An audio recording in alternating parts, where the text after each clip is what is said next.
Flash કરવામાં આવી રહ્યા છે। મણિપુરમાં રાષ્ટ્રપતિ શાસન લાગુ કરવામાં આવી રહ્યું છે।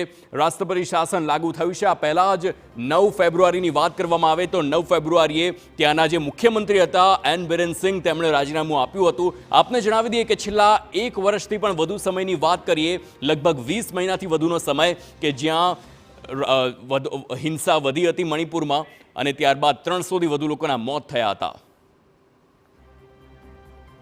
તો હવે રાષ્ટ્રપતિ શાસન મણિપુરમાં લાગુ કરવામાં આવ્યું છે અને હવે આગળનો સમય તે નક્કી કરવામાં આવશે કે ત્યાં મુખ્યમંત્રી કોણ હશે અને રાજકીય ગરમાવો પણ મણિપુરમાં જોવા મળી શકે છે।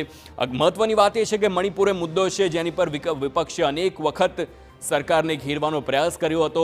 સંસદમાં પણ મણિપુરનો મુદ્દો હતો તે ખૂબ ગુંજ્યો હતો।